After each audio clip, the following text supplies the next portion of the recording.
Tonight I am calling on Congress to finally close the deadly loopholes that have allowed MS-13 and other criminal gangs to break into our country. We have proposed new legislation that will fix our immigration laws and support our ICE and Border Patrol agents. These are great people. These are great, great people that work so hard in the midst of such danger, so that this can never happen again.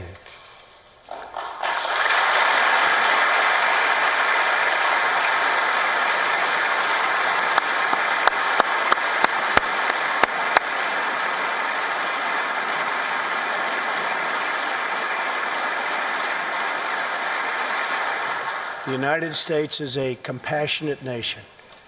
We are proud that we do more than any other country anywhere in the world to help the needy, the struggling, and the underprivileged all over the world.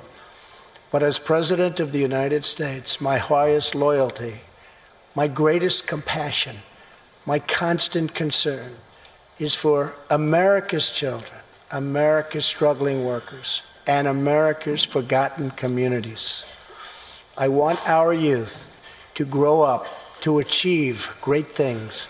I want our poor to have their chance to rise. So tonight I am extending an open hand to work with members of both parties, Democrats and Republicans, to protect our citizens of every background, color, religion, and creed.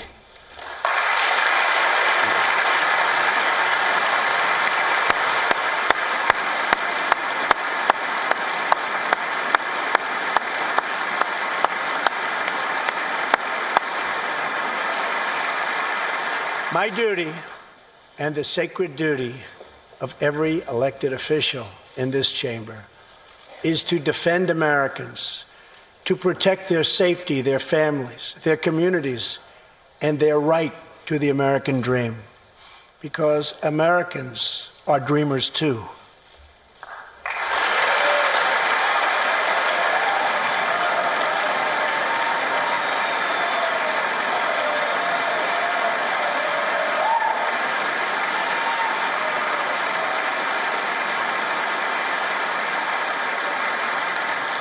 Here tonight is one leader in the effort to defend our country, Homeland Security Investigation Special Agent Celestino Martinez. He goes by DJ and CJ. He said, call me either one.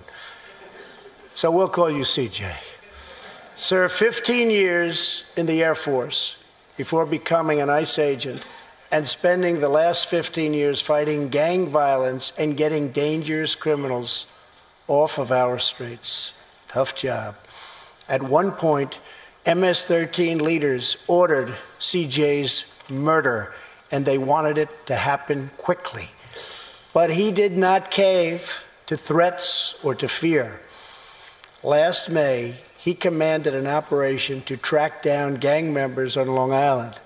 His team has arrested nearly 400, including more than 220 MS-13 gang members.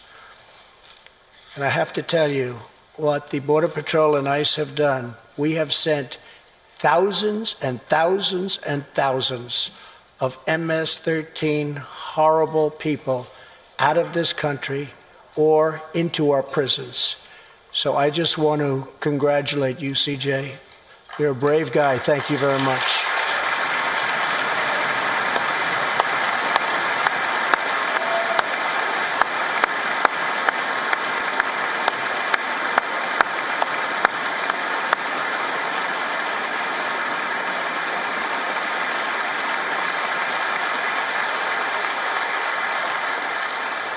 And I asked CJ, what's the secret? He said, we're just tougher than they are. And I like that answer.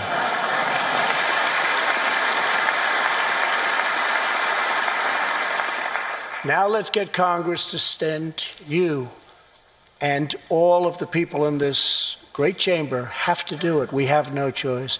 CJ, we're going to send you reinforcements, and we're going to send them to you quickly. It's what you need.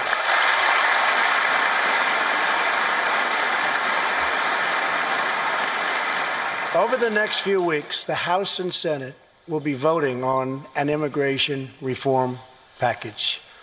In recent months, my administration has met extensively with both Democrats and Republicans to craft a bipartisan approach to immigration reform.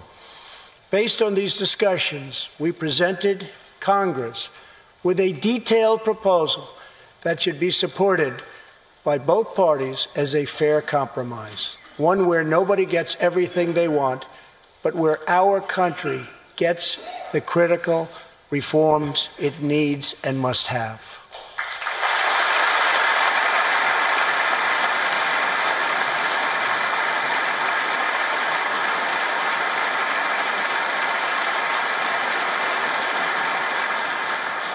Here are the 4 pillars of our plan.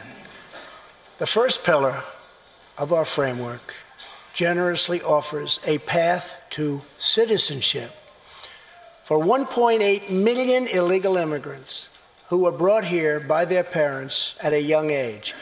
That covers almost 3 times more people than the previous administration covered.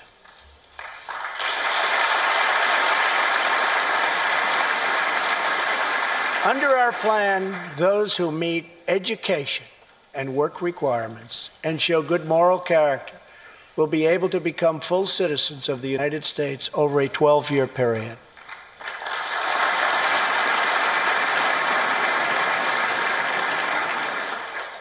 The second pillar fully secures the border.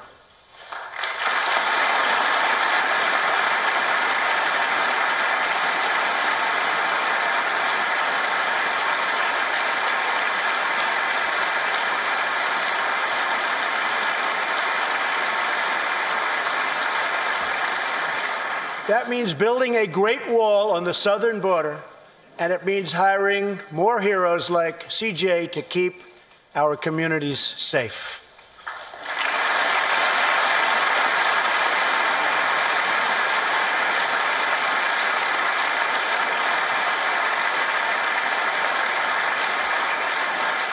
Crucially, our plan closes the terrible loopholes exploited by criminals and terrorists to enter our country, and it finally ends the horrible and dangerous practice of catch and release.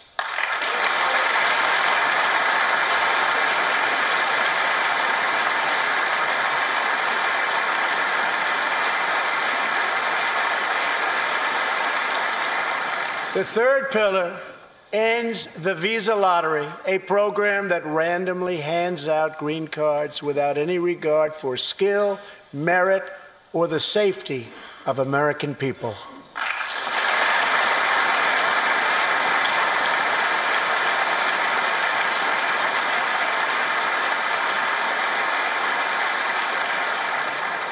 It's time to begin moving toward a merit-based immigration system, one that admits people who are skilled, who want to work, who will contribute to our society, and who will love and respect our country.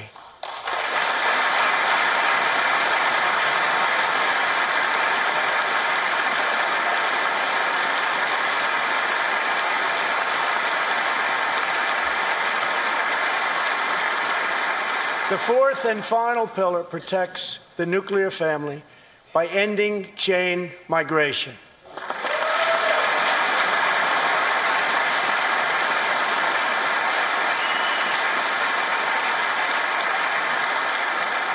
Under the current broken system, a single immigrant can bring in virtually unlimited numbers of distant relatives. Under our plan, we focus on the immediate family by limiting sponsorships to spouses and minor children.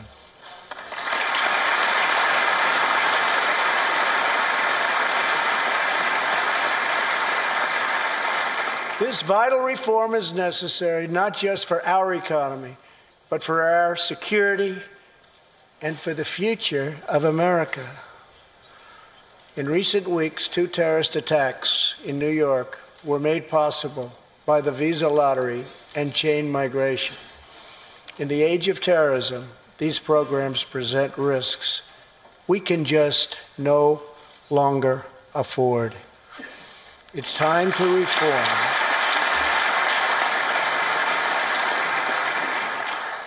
these outdated immigration rules and finally bring our immigration system into the 21st century.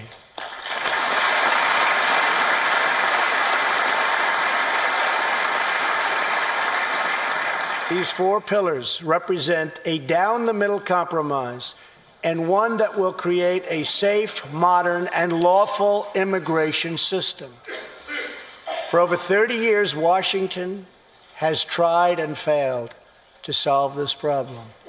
This Congress can be the one that finally makes it happen.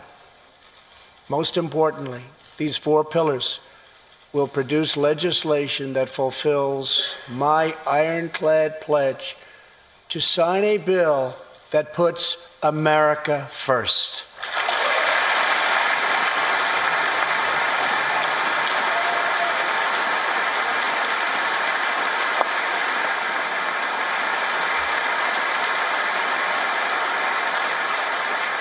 So let's come together, set politics aside, and finally get the job done.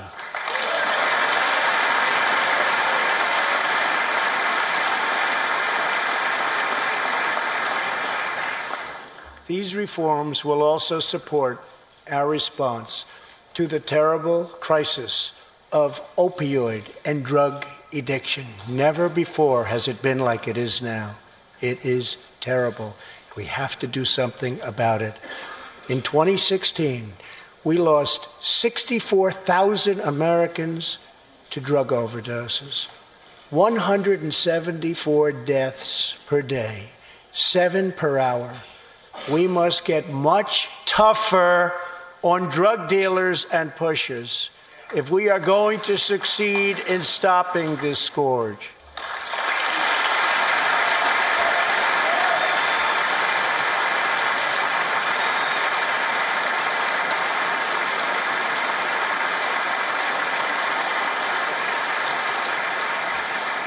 My administration is committed to fighting the drug epidemic and helping get treatment for those in need, for those who have been so terribly hurt. The struggle will be long and it will be difficult, but as Americans always do, in the end, we will succeed, we will prevail.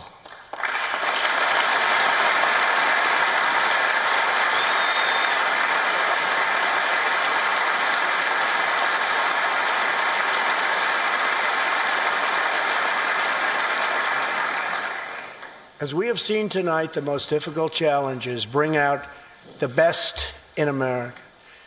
We see a vivid expression of this truth in the story of the Holetz family of New Mexico. Ryan Holetz is 27 years old, an officer with the Albuquerque Police Department. He's here tonight with his wife, Rebecca.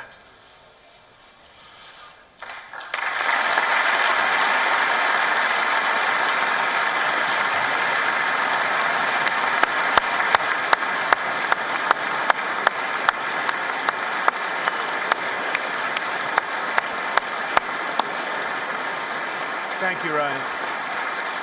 Last year, Ryan was on duty when he saw a pregnant, homeless woman preparing to inject heroin. When Ryan told her she was going to harm her unborn child, she began to weep. She told him she didn't know where to turn, but badly wanted a safe home for her baby. In that moment, Ryan said he felt God speak to him. You will do it because you can. He heard those words. He took out a picture of his wife and their 4 kids. Then he went home to tell his wife, Rebecca. In an instant, she agreed to adopt. The Holetz named their new daughter Hope. Ryan and Rebecca, you embody the goodness of our nation. Thank you.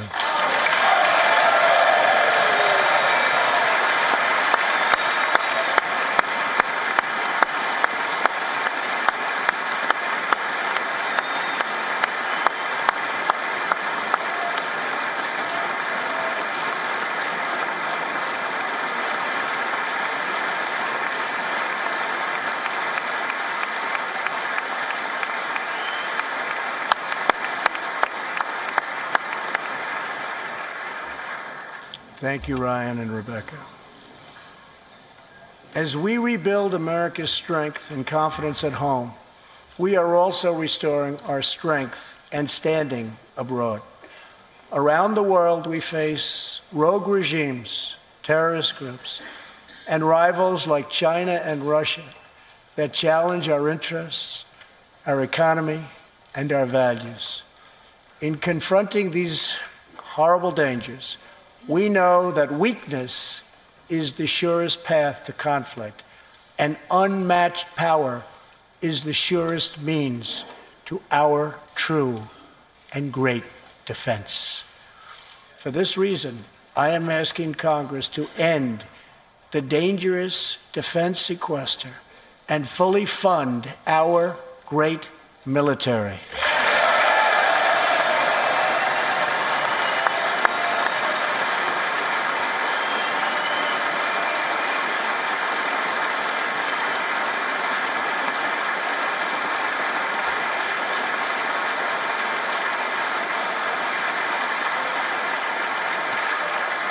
As part of our defense, we must modernize and rebuild our nuclear arsenal, hopefully never having to use it, but making it so strong and so powerful that it will deter any acts of aggression by any other nation or anyone else.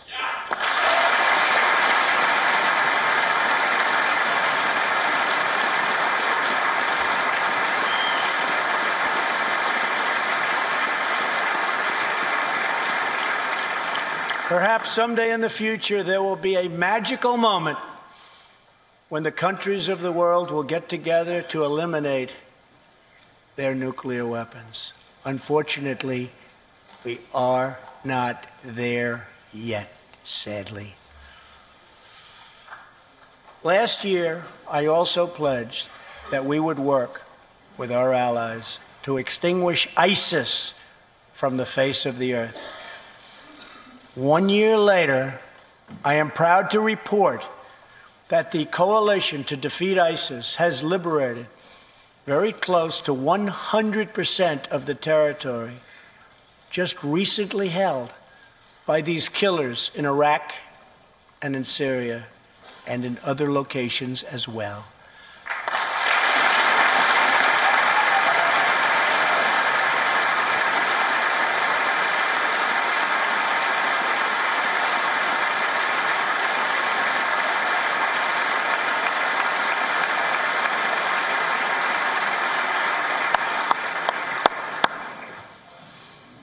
But there is much more work to be done.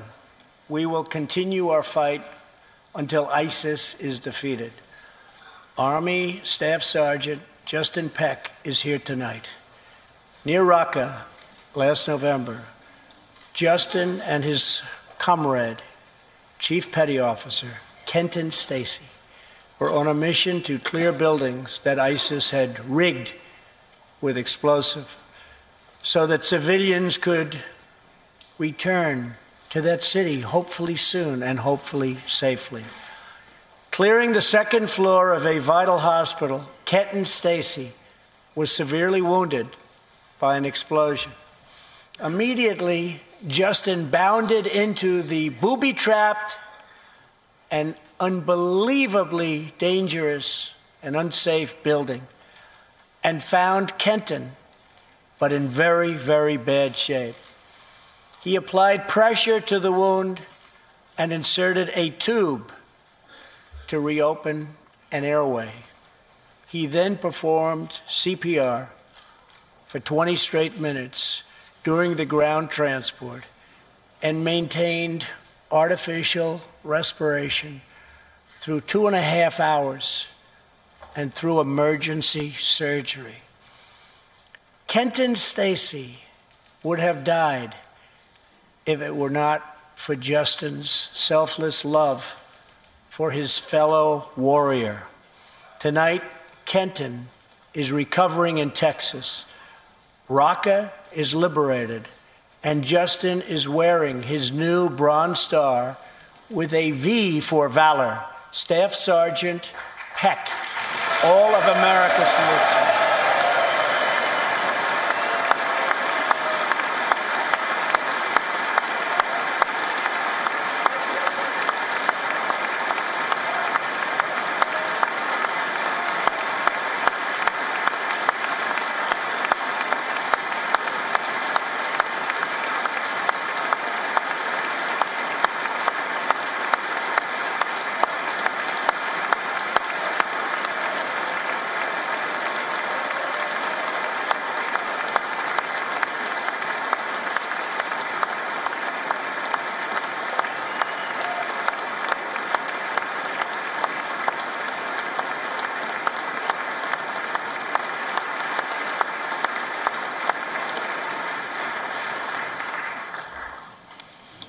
Terrorists who do things like place bombs in civilian hospitals are evil. When possible, we have no choice but to annihilate them. When necessary, we must be able to detain and question them. But we must be clear, terrorists are not merely criminals. They are unlawful enemy combatants.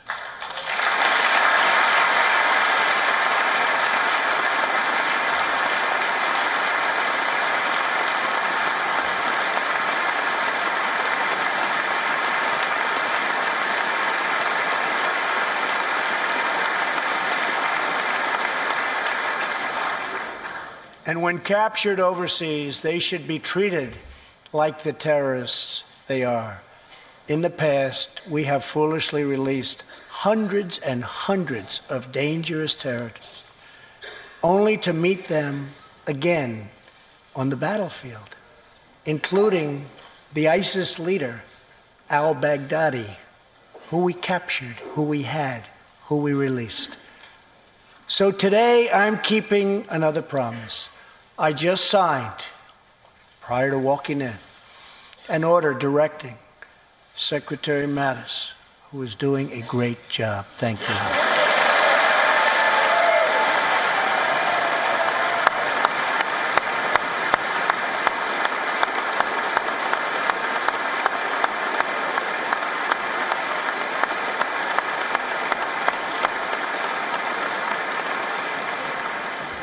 To re-examine our military detention policy and to keep open the detention facilities in Guantanamo Bay.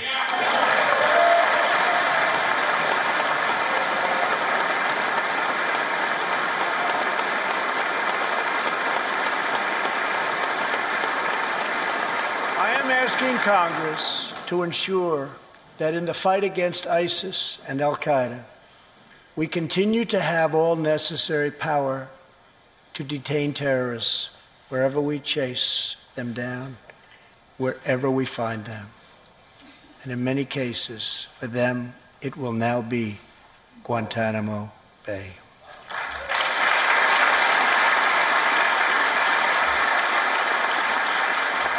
At the same time, as of a few months ago, our warriors in Afghanistan have new rules of engagement.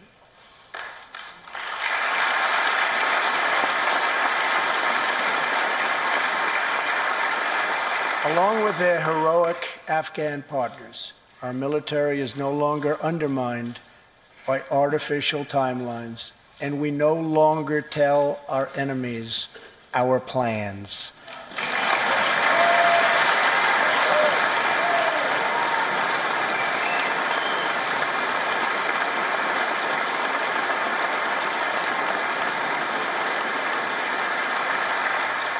Last month, I also took an action endorsed unanimously by the U.S. Senate just months before. I recognized Jerusalem as the capital of Israel.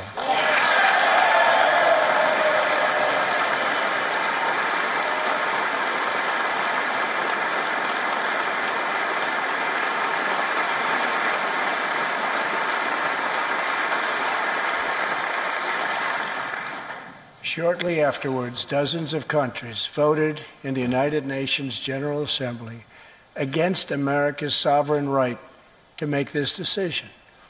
In 2016, American taxpayers generously sent those same countries more than $20 billion in aid. That is why tonight I am asking Congress to pass legislation to help ensure American foreign assistance dollars always serve American interests and only go to friends of America, not enemies of America.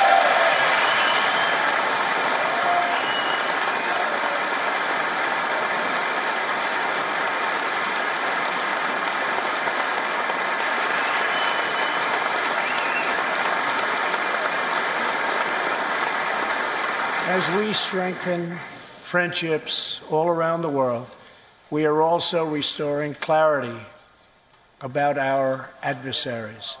When the people of Iran rose up against the crimes of their corrupt dictatorship, I did not stay silent.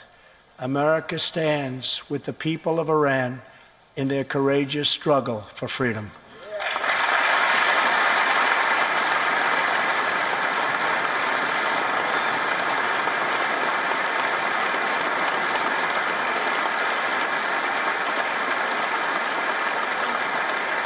I am asking Congress to address the fundamental flaws in the terrible Iran nuclear deal. My administration has also imposed tough sanctions on the communist and socialist dictatorships in Cuba and Venezuela.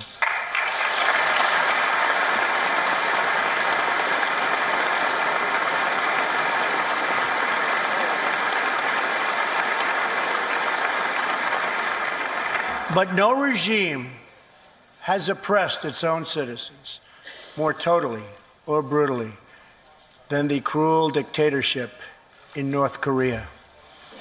North Korea's reckless pursuit of nuclear missiles could very soon threaten our homeland. We are waging a campaign of maximum pressure to prevent that from ever happening. Past experience has taught us that complacency and concessions only invite aggression and provocation. I will not repeat the mistakes of past administrations that got us into this very dangerous position. We need only look at the depraved character of the North Korean regime to understand the nature of the nuclear threat it could pose to America and to our allies. Otto Warmbier was a hard-working student at the University of Virginia, and a great student he was. On his way to study abroad in Asia, Otto joined a tour to North Korea. At its conclusion, this wonderful young man was arrested and charged with crimes against the state. After a shameful trial, the dictatorship sentenced Otto to 15 years of hard labor before returning him to America last June, horribly injured and on the verge of death. He passed away just days after his return. Otto's wonderful parents, Fred and Cindy Warmbier, are here with us tonight, along with Otto's brother and sister, Austin and Greta. Please.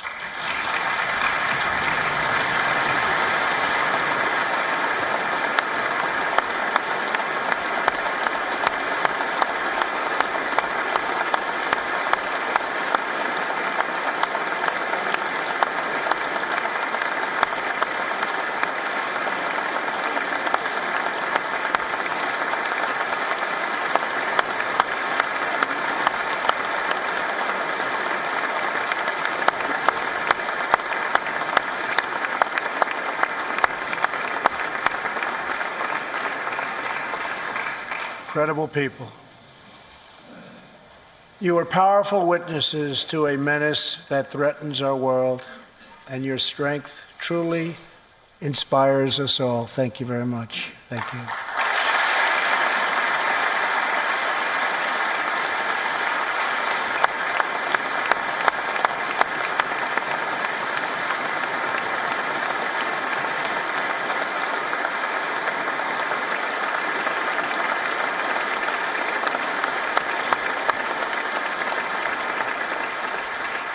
Tonight, we pledge to honor Otto's memory with total American resolve. Thank you. Finally,